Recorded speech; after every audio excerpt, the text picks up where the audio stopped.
आणि सर आता बरेचसे शेतकरी मला सुद्धा विचारत होते, की सरांचा जो अंदाज आहे मान्सून 2026चा ते कसं राहणार आणि कोणकोणत्या जिल्ह्यामध्ये पाऊस कसा राहणार ते त्याबद्दल सविस्तर माहिती द्यावी सर आता शेतकऱ्यांना.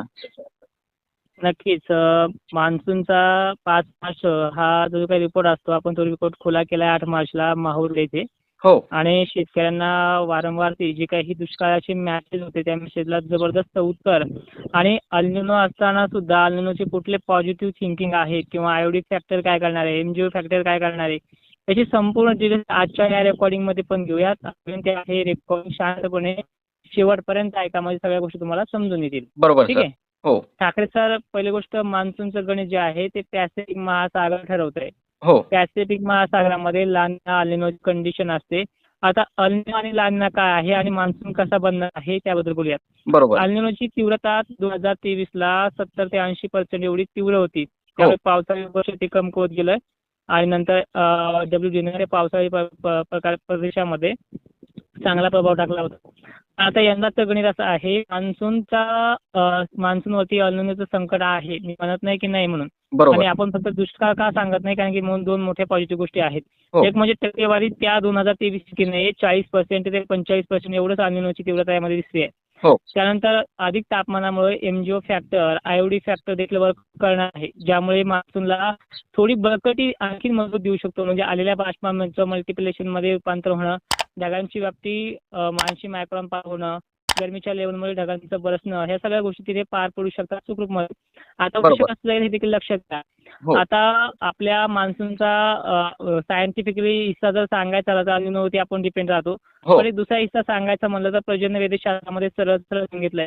बरोबर. गुढीपाडव्याच्या कृष्ण शुक्ल पक्षाच्या रूपांतरामध्ये जर पाऊस विजांच्या कडकडासह या गुढीपाडव्याच्या दुसऱ्या दिवशी, गुढीपाडव्याच्या दिवशी जर झाला महाराष्ट्रामध्ये काही भागांमध्ये, तर त्याचा पावसावरती चांगला परिणाम होतो. मान्सून त्या वर्षी असलं चांगला असतो. तसं पॉझिटिव्ह थिंकिंग तुम्हाला येत्या आठवड्यात पाहायला मिळणार आहे. बरोबर. दुसरी महत्वाची गोष्ट की ज्यावेळेस पाडव्याच्या अगोदर लगातार पाऊस पडतात त्याचा मान्सूनवरती परिणाम घातक राहतो, पण पाडव्यानंतर पडणाऱ्या पावसाचा परिणाम मान्सूनवरती पोषक असतो. या दोन गोष्टी तुम्हाला तुमच्या मनात क्लिअर होतील. बरोबर. आता जून, जुलै, ऑगस्ट, सप्टेंबर आपल्या रिपोर्टनुसार कसं जाईल हे देखील पाहणं गरजेचं आहे. हो. जूनमध्ये शेतकऱ्यांना अतिघाई ही संकटात नेईल अशी कंडिशन राहणार आहे. म्हणजे जूनमध्ये एक कमी दाब म्हणजे चक्रीवादळ तयार होण्याची शक्यता आहे, जे मान्सूनला भरकटवू शकतं.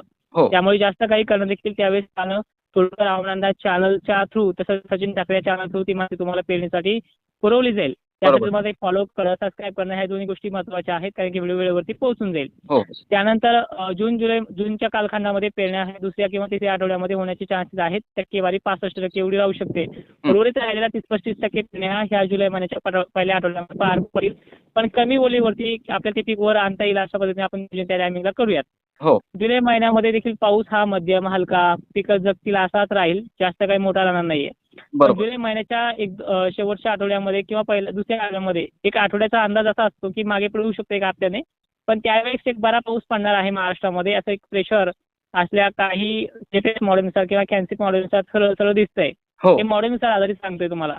बरोबर. त्यानंतर एक बखार, ठाकरे मला चिंता व्यक्त करता येते की एक बखार सुद्धा महाराष्ट्रामध्ये पाहायला मिळू शकते ह्या वर्षी. ती मग 22 दिवसाची आज दाखवते मॉडेल, पण ती कदाचित 25 दिवसाची होऊ शकते, त्या महिन्याची राहू शकते आणि कदाचित 17-18 महिन्याची सुद्धा दिवसाची पण राहू शकते. बरोबर सर. तर त्या बखारीतून आपण कळलो की लगेच परतीचा मान्सून अवघ्या 15 दिवसात सप्टेंबर महिन्यामध्ये आगमन करू शकतो. म्हणजे ऑगस्ट महिना खंडाच्या तीव्रतेचा राहू शकतो, पण ऑगस्ट महिन्यात खंडाची तीव्रता दुसऱ्या किंवा तिसऱ्या आठवड्यात संपून जाईल. जुलै महिन्याच्या लागते शेवटच्या आठवड्याच्या नंतर लागलेली. परतीचा पाऊस हा संत गतीने शांत वाऱ्यामध्ये गरमीच्या लेवलसह येतोय. त्यामुळे ह्या कंडिशनला परतीचा मान्सून ह्या बनलेल्या 2 महिन्याच्या कमी पावसाला तारू शकतो. विहिरीचा प्रश्न असेल, धरणं भरण्याचा प्रश्न असेल, भलेही 2025 ची सरासरी नाहीये, भलेही 2024 इतकीही सरासरी नाहीये, पण ढगफुटीचे संकेत महाराष्ट्राला मी ह्या दुष्काळातही सांगतोय ते करूनही दाखवणार आहे. ते पुढच्या काळात तुम्हाला स्पष्ट समजतील, कारण की तुम्ही चॅनलला फॉलो करून ठेवलेलं आहे. अपडेट तुमच्यापर्यंत पोहोचतात त्याचे. आता टक्केवारी किती काढली हे देखील पाहूयात आणि परतीचा मान्सून कोणत्या भागांना कसा राहू शकतो हे देखील पाहूयात. मान्सूनची टक्केवारी 2023ला 55% निघली होती. त्यावेळेस लानिना अति तीव्र होता. 2024ला अल्निनोची सुरुवात होती, पण न्यूट्रल कंडिशन चांगला प्रभावी होता.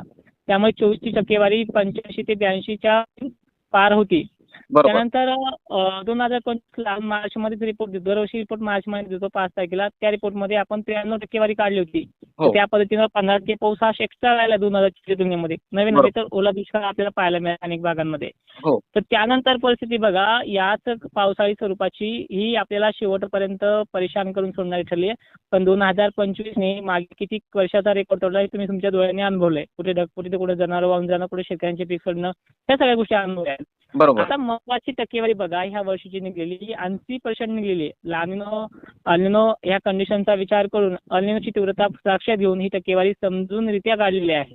हो. त्यामुळे काळजी करू नका. आता तुम्ही म्हणाल जिल्ह्याला आमच्या कशाला आहेत, हे आज सांगणं कठीण आहे. 18 मेला तुमचे जिल्हेही व्यक्त करूयात की तुमच्या जिल्ह्यांमध्ये हा पीक पेरणी करा, ही पेरणी तुम्ही पेरणीचं बियाणं जूनमध्ये आणता. त्यामुळे 18 बरोबर. मेला तुम्हाला त्या माहिती 1 महिना अगोदरच मिळते. काय हो. करण्यासारखं काही नाहीये. तर बरोबर. मान्सूनची टक्केवारी निघलेली आहे 80%. विदर्भ मराठवाड्याला वाहुनी ते मुसळधार पावसाची लक्षणं पुढीलही काळात आहेत. पश्चिम महाराष्ट्रालाही चिंता करण्याची काही गरज नाही. डॅमची अवस्था, तळे भरण्याची अवस्था ही सुद्धा भलेही सांडा ओलांडून किंवा ओव्हरफ्लो होण्याची कंडिशन जरी आपल्या मॉडेलमध्ये किंवा आपल्या रिपोर्टमध्ये सांगितली जरी नसली, तरी ह्या गोष्टी होऊ शकतात. पण बरोबर. आता तुमच्या बहिणीचा ऊस उत्पादक शेतकऱ्यांना दिलासा आहे. तो शब्द आपला तोडकरांकडनं ठाम दिलेला आहे. मावळ बरोबर इथे आहे. सुद्धा. हो. त्यानंतर हे जे काही गणित आहे मान्सूनच्या स्थितीचं, बखाडीच्या स्थितीचं, ते अजूनही सविस्तर जसं काळ होईल तसं सांगता येईल. पीक पद्धती, पीक पेरणीच्या नियोजन हा एक मोठा रिपोर्ट सुद्धा असतो आपला. रिपोर्ट आता ही टक्केवारी फिक्सली ही बरोबर. तुम्हाला मी दाखवणार आहे 80%. हो. पण ज्या नियोजन येते पिकाचं, उदाहरणार्थ चिबड्या जमिनीचं शेत आहे आणि काही रान आहे की बाबा जर आपण सोयाबीन आता केली तर पुढे पाणी नाही मिळालं कसं करतील, पाऊस कसे किती गॅपनुसार पडणार आहे. आता आवर्षण प्रणालीचा विषय येतोय. आवर्षण प्रणालीमध्ये इकडनं पाऊस गेला, तिकडनं पाऊस गेला, एखाद्या भागाला पडत नाही. ही बरोबर. व्याप्ती सुद्धा यांना कमी आहे. पण हो. एक सरळ सरळ सांगतोय की कोरडा दुष्काळ नाहीये आणि आपला रिपोर्ट पाहून अजूनही पॉझिटिव्ह रिपोर्ट लोकांचेही येतील. बरोबर. जे दुष्काळ म्हणतो ते तुम्ही चिंता हो. करू नका. पण ह्या सगळ्या गोष्टींमध्ये तुम्हाला काय विचारायचं असेल ते आपण याच्यामध्ये घेऊयात.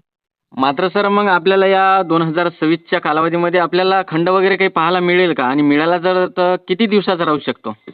नक्कीच आपण तिकडे रिपोर्टमध्ये सांगितलं जे खंड हा 25 ते 22 दिवसाचा ऑर्डरनुसार आज व्यक्त होतो. तो 5 दिवसाचा वाढूही शकतो किंवा घटूही शकतो. त्याबद्दल तफावत नाहीये.